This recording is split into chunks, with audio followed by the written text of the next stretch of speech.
What is up everyone, welcome to bikers Republic. আজকে আমি এই বাইকটাতে একটা নতুন এক্সজস্ট ইনস্টল করেছি, আর এটা হচ্ছে এসসি প্রজেক্ট। সো এই এক্সজস্টটার লাউডটা অনেক অনেক অনেক বেশি।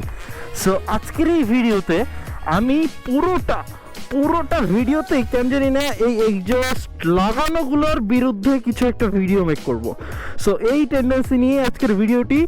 আর অবশ্যই যারা এক্সজস্ট লাগান, সো তাদের কিছু নেগেটিভ সাইড আমি আপনাদেরকে তুলে ধরবো। বাট এই এক্সজস্টের প্রাইস 10,000 টাকা। সো অ্যারাউন্ড এই 5, 10, 15, 20 এই প্রাইসের মধ্যে যে এক্সজস্টগুলো পাওয়া যায়, সো এই এক্সজস্টগুলো আসলে কতটুকু বেনিফিট আপনার বাইকের জন্য। আপনি কি জানেন আমার এই এক্সজস্ট লাগানোর পরে আমার এই বাইকের মাইলেজটা কতটুকু পরিমাণ ড্রপ খাইছে? ও মাই গড, শিট! আমার এই বাইকের মাইলেজ ড্রপ খাইছে প্রায় 15 kilometre per litre. Oh shit, man, be careful. এই ধরনের সস্তা এক্সজস্ট থেকে বি কেয়ারফুল। বাট আজকে এক্সজস্টের কারণে কি ধরনের প্রবলেম ফেস করে পাশে আপনি যদি মুসলিম হয়ে থাকেন, সো কোন জায়গায় গিয়ে আপনার লজ্জিত ফিল হইতে হবে, এই বিষয়গুলো নিয়ে আজকের ভিডিওতে কথা বলবো। সো ভিডিওটি স্টার্ট করা যাক। Let's get started with a great intro.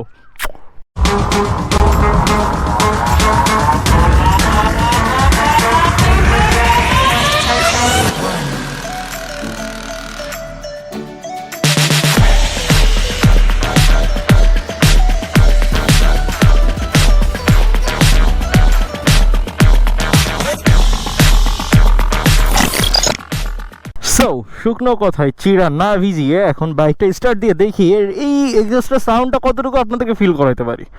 Let's go. এই যে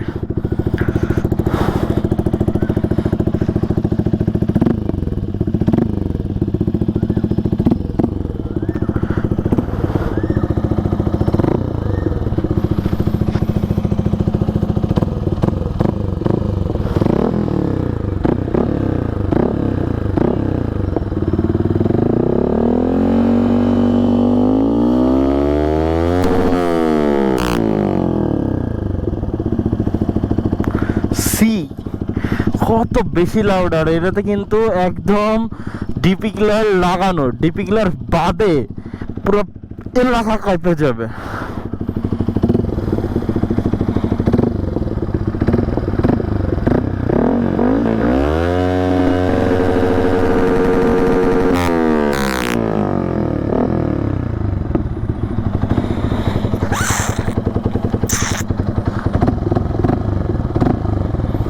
এবার অন্য স্টাইলে চেক করা যাক।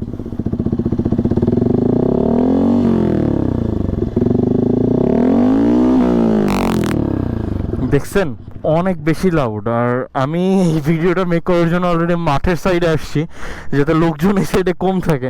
বাট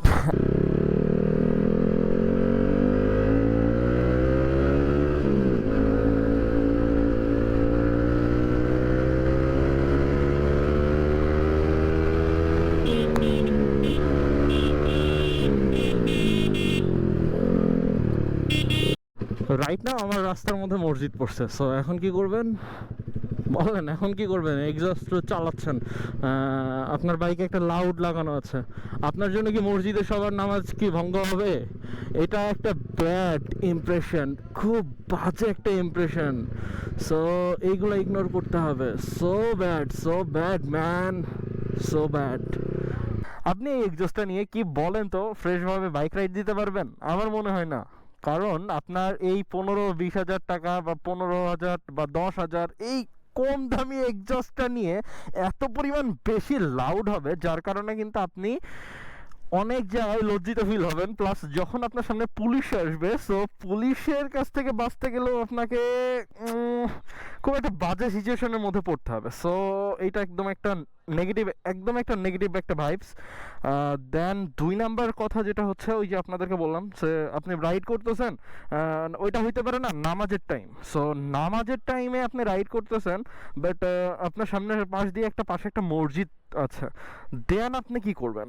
আপনার কাছে কোনো অপশন নাই এক্সজস্টের সাউন্ডটা কমানোর, বাট আপনার ওইখানে পিক আপ দিয়ে বের হতে হবে।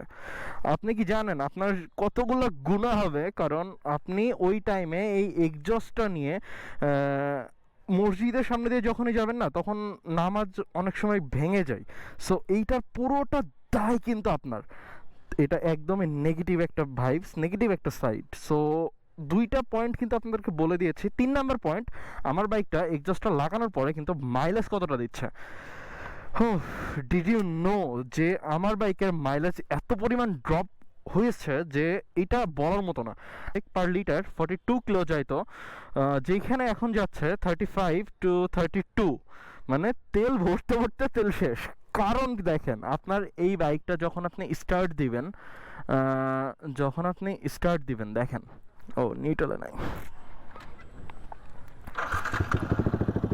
এই যে হাওয়া টানতেছে, এই বাইকে কিন্তু হাওয়া টানছে, ভেতরের দিকে টানতেছে। সো ইঞ্জিনের ভিতরে হাওয়া যাইতেছে আর প্রপার একটা হাওয়া ছাড়তেছে।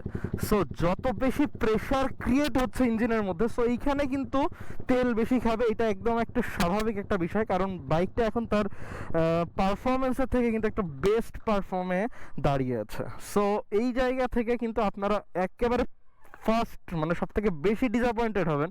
কজ একটা এক্সজস্ট লাগানোর পরে আপনার বাইকের মাইলেজ যদি 32 হয় বা 30 হয়, সো আপনি বুঝতে পারতেছেন 45 কিলো পার লিটারে যাওয়ার একটা বাইক যদি এত কম মাইলেজ দেয়, সো এইটা একদম একটা বাজে একটা জিনিস। যে অডিয়েন্স, আমার গাড়িতে এক্সজস্ট মানে R15 এ বলেন বা যে কোনো বাইকে বলেন, এক্সজস্ট লাগাইলে বাইকটা দেখতে কিন্তু একদম পুরো প্রিমিয়াম লাগে।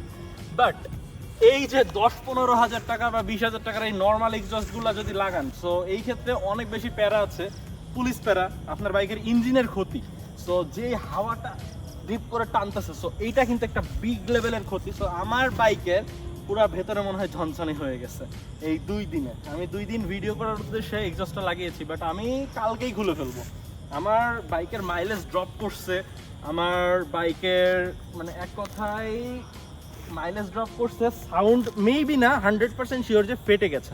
সো 2টা একদম মেজর প্রবলেম, যেটা মাইলেজ ড্রপ, ফেটে যাওয়া সাউন্ড। 3 নাম্বার যে পয়েন্টটা আপনাদেরকে বলেছিলাম যে মসজিদের সামনে গিয়ে কিন্তু আপনারা হরমেশা, বাংলাদেশ একটা মুসলিম কান্ট্রি, সো একটু পর পরে কিন্তু একটা মসজিদ আছে। সো নামাজের টাইমে যদি আপনি বাইক নিয়ে যান আর এক্সজস্টের লাউড যদি ওই রকমই থাকে, আপনি যদি খেয়াল না করেন, মাথায় রাখেন ভেতরে সবার কিন্তু নামাজ ভেঙে যাবে। সো এইটা একটা বিগ ইস্যু। দেন আপনি এক্সজস্ট লাগাবেন, কেন লাগাবেন না? আমিও রাজি লাগাইতে। আমার চিন্তাধারা কিন্তু পুরো পাল্টাই গেছে রাজব্রোর সাথে দেখা করার পরে। ভাইয়া এমন একটা এক্সজস্ট লাগাইছে, ও মাই গড! এইখানে একটা এক্সজস্ট লাগাইছে, সেই এক্সজস্টটা কন্ট্রোল করতেছে হাত দিয়ে সামনে, ইচ্ছা মতন সাউন্ড কমাইতেছে বাড়াইতেছে। সো এই নিয়মে যদি কেউ লাগাইতে পারেন, আমি অ্যাপ্রিসিয়েট করবো বিষয়টা। আর আমি নিজেও চিন্তায় আছি যে আমি লাগাবো, বিকজ ওইটা দেখতেও সুন্দর, মাস্কিউলার লাগে গাড়ি, আর গাড়ির পুরো লুক শেপ সব কিছু কিন্তু একদম অসাধারণ লাগে। সো এক্সজস্ট লাগান, না লাগানোর কোনো ইয়ে নাই, আমি নিজেও লাগাবো। সো কখন লাগাবো? আমার বাজেট যখন 50, 60, 70, 80 এরকম হবে, সো তখন আমি এক্সজস্ট লাগানোর চিন্তা ভাবনা করবো। বাট যারা এই ধরনের এক্সজস্ট লাগান, ভাই পুরোটাই চাপড়ি চাপড়ি ফিল আসে। আসলে কি আমার কথার কোনো যৌক্তিক কোনো ভিত্তি আছে কিনা? কারণ অবশ্যই আমি ভুল ত্রুটি করতে পারি ভিডিওতে। সো আই হোপ, আমি চাবো যে আপনারা কমেন্ট সেকশনে জানাবেন। সো যারা ভিডিওটি পছন্দ করেছেন, সাবস্ক্রাইব করতে ভুলবেন না। আর অবশ্যই আমার ফেসবুক পেজটা ফলো করবেন, কারণ ওইটা নতুন খুলেছি। সো একদমই কম আছে, আপনাদের ভালোবাসায় কেন জানি না মনে হচ্ছে আস্তে আস্তে রিচ পাওয়া শুরু করেছি। সো ভিউয়ার্স, আল্লাহ হাফেজ, see you again in another video. I hope আপনারা ভালো থাকবেন, সুস্থ থাকবেন। আল্লাহ হাফেজ, বাই বাই।